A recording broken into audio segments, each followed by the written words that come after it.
This is Colorboration, a game I made with my brother where by pushing boxes you can move characters so that they can reach their goal.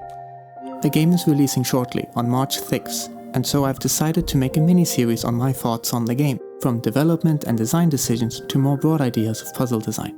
So, to start off the mini-series, let's go back 7 years ago to when the game idea was first brought up.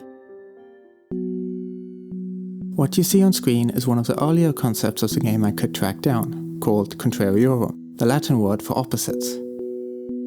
The idea started when I began making pixel art. 1-bit pixel art is a style where only two colors are used, typically black and white. What was intriguing to me was that one could either have a dark background with a bright subject or vice versa, and throughout the image this can change depending on the lighting of the scene. When I showed this to my brother, we decided it could make for an interesting concept for a puzzle game, and as 1-bit was the original premise, we decided to stick to black and white to stay pure to the idea, which turned into this, with an amazing dithering technique that is really easy on the eyes. However, that said, one color's blockades being another color's paths was a fun enough concept for us that ideas started forming to turn it into a real game. At this point, both me and my brother were still in school, so naturally, the grades were sacrificed in protest to our parents' advice. The way we've worked on it since was that my brother was the main programmer, and I would do anything else. So this includes art, music, sound effects, levels, etc. And from that came this version, Contrariorum version 3. The background was changed to grey, going against the pure black and white, however was much nicer on the eyes, which indisputably means it's worthy of a new version number. In addition, the first piece of music was made for the game, which you can hear right now. Since we weren't going fully 1-bit anymore, we didn't need to stick to black and white, and so we made a blue and red, which, still two colors, but new era means new game name, and so fresh paint was made.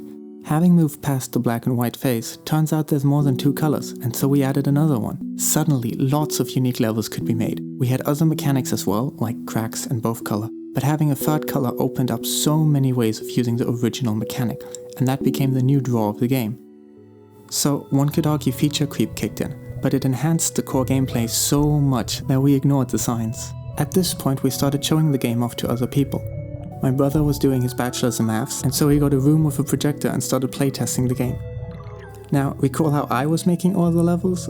Well, turns out that after 3 hours of 5 math bachelors trying to solve one of my harder levels, they contacted me for a hint.